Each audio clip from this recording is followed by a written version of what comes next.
정밀함이 곧 돈이다. 이 말이 가장 잘 어울리는 곳이 바로 반도체의 세계 아닐까요?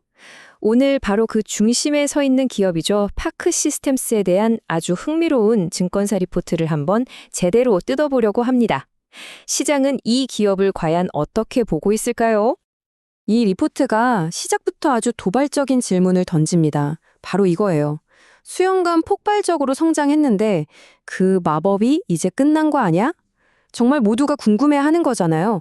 이렇게 잘 나가던 회사가 과연 앞으로도 계속 그럴 수 있을까? 하는 거죠. 아니, 근데 왜 이런 질문이 나오냐고요? 바로 이 그래프를 보시면 압니다. 지난 몇 년간의 매출 성장세. 와, 이거 보세요. 연평균 성장률이 무려 27%예요. 27%? 이건 뭐 거의 경이로운 수준이죠. 이러니 시장의 기대치가 얼마나 높겠어요. 그죠? 자, 그래서 첫 번째 섹션의 제목이 바로 성장주의 딜레마입니다. 이게 뭐냐면 시장이 걱정하는 부분하고 이 리포트를 쓴 애널리스트의 분석이 정면으로 꽝 하고 부딪히는 지점이거든요. 도대체 뭐가 그렇게 다른 건지 한번 자세히 들여다보죠. 자, 바로 이겁니다. 이게 진짜 재밌는 부분인데요. 시장에서는 이제 성장 끝물 아니야? 비용은 오르고 주가는 너무 비싸. 이렇게 걱정하고 있단 말이죠. 근데요, 이 애널리스트는 정반대의 얘기를 해요. 아니, 신기술 덕분에 새로운 성장은 이제 시작이야. 수익성도 좋아지고 있고 이 기술력이라면 이 가격은 합당해. 라고 말이죠. 와, 완전히 다른 두 시각이 팽팽하게 맞서고 있는 겁니다. 아니, 그럼 애널리스트는 도대체 뭘 믿고 이렇게 자신만만할까요? 그 답이 바로 두 번째 섹션에 있습니다. 하이브리드 본딩이라는 기회. 리포트는 바로 이 기술에서 파크 시스템스의 새로운 성장 동력을 찾고 있는 겁니다. 하이브리드 본딩? 이름만 들으면 좀 어렵죠. 아주 쉽게 비유하자면요. 우리가 쓰는 레고 블럭 있잖아요. 그걸 접착제 하나도 안 쓰고 그냥 딱 끼워서 엄청나게 높은 탑을 쌓는 거라고 생각하시면 돼요. 칩들을 그렇게 층층이 쌓아서 성능을 그냥 확 끌어올리는 뭐랄까 반도체 업계의 필살기 같은 기술이 있는 거죠. 그런데 말이죠. 이 엄청난 기술에는 정말 까다로운 조건이 하나 붙어요. 바로 칩 표면이 원자 수준에서 정말 티끌 하나 없이 완벽하게 평평해야 한다는 겁니다. 만약에 눈에 보이지도 않는 작은 흠집이라도 하나 있잖아요. 그럼 그게 전체 칩을 그냥 망가뜨려 버릴 수도 있는 아주 치명적인 문제가 되는 거죠. 실제로 리포트에서도 이렇게 딱 짚어서 얘기합니다. 표면이 평탄하지 않으면 결국 수율 저하로 이어진다. 여기서 수율이라는 말이 정말 중요한데요.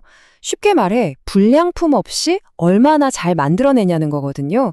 반도체 회사한테 이 수율은요, 그냥 생명줄이에요. 수율이 곧 돈이니까요.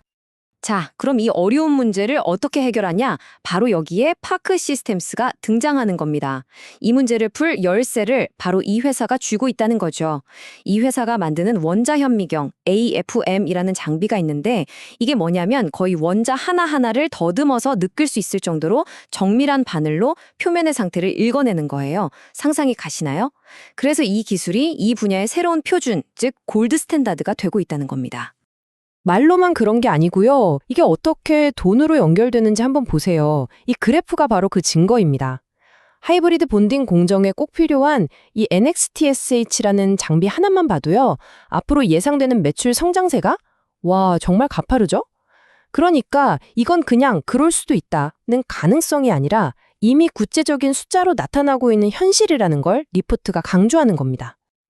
자, 그런데 애널리스트가 파크 시스템스 괜찮다라고 말하는 이유가 이 하이브리드 본딩 하나 때문만은 아닙니다. 세 번째 섹션 제목처럼요. 비장의 무기는 하나가 아니다라는 거죠. 이 회사의 성장 스토리는 여러 개의 엔진이 함께 돌리고 있다는 겁니다. 그러니까 하이브리드 본딩용 장비 말고도 다른 무기들이 많다는 건데요. 예를 들면 이 하이브리드 WLI라는 장비는요. 너무 중요해서 고객사들이 요즘처럼 힘들다고 예산 줄일 때도 이건 꼭 사야 된다고 할 정도래요. 대단하죠? 또 NX 마스크라는 장비는 주요 반도체 회사들이 북미에 다시 공장을 지으면서 엄청난 기회를 맞고 있다고 하고요. 여기에다 앞으로 나올 신제품이나 M&A까지 생각하면 성장 동력이 정말 여러 개라는 거죠. 그리고 이 그래프가 바로 그 얘기를 숫자로 보여주는 겁니다. 방금 말씀드린 다른 신규 장비들의 매출 전망을 합쳐놓은 건데 이것도 성장세가 만만치 않죠? 그러니까 진짜로 엔진 하나에만 의존하는 게 아니라 여러 엔진이 힘차게 같이 돌아가고 있다는 걸 명확하게 보여주는 데이터입니다. 자, 그런데 이렇게 시장이 좋고 돈이 된다는데 경쟁자들이 가만히 있을 리가 없겠죠. 당연히 시장에서도 경쟁사들이 막 들어오던데 괜찮아? 하는 걱정을 하고 있습니다. 네 번째 섹션에서는 바로 이 경쟁 문제에 대해서 정면으로 다룹니다. 네, 물론 새로운 경쟁자들이 하이엔드 시장에 들어오고 있는 건 사실입니다. 위협이죠. 하지만 리포트는 파크 시스템스가 아주 강력한 방어벽, 즉 경제적 해자를 가지고 있다고 분석해요. 그게 뭐냐? 바로 비접촉 모드라는 독점 기술입니다. 이게 뭐냐면 아주 섬세하고 비싼 반도체 샘플에 직접 닿지 않고도 검사를 할 수 있는 기술이거든요. 샘플 손상 위험이 없다는 거, 이게 경쟁사들이 아직 따라오지 못하는 아주 결정적인 차이라는 겁니다. 자, 그럼 이제 거의 다 왔습니다. 마지막 섹션, 애널리스트의 최종 평결입니다. 이렇게 시장의 우려도 살펴봤고 새로운 기회와 기술적 강점까지 다 짚어봤는데 그래서 결론이 뭔데? 이 리포트가 내리는 최종 판단은 과연 무엇일까요? 시장이 가진 두려움 그리고 애널리스트가 본 기회 이 양쪽을 저울에 딱 올려놓고 쟀을 때 과연 결론은 어느 쪽으로 기울였을까요? 이 리포트가 제시하는 파크 시스템스의 목표 주가, 바로 31만 원입니다. 리포트가 나왔던 시점 주가 기준으로 보면 앞으로 약 21% 정도는 더 오를 수 있는 여력이 있다라고 보는 겁니다. 자, 오늘 리포트 분석은 여기까지입니다. 근데 마지막으로 이런 생각을 한번 해보게 되네요. 인공지능, AI가 기술의 한계를 정말 극한까지 밀어붙이고 있잖아요. 그렇다면 이 원자 하나하나를 다루는 초정밀 기술의 시대는 어쩌면 우리가 아는 것보다 훨씬 더 거대하게 이제 막 시작되고 있는 건 아닐까요? 한 번쯤 생각해 볼 만한 질문인 것 같습니다.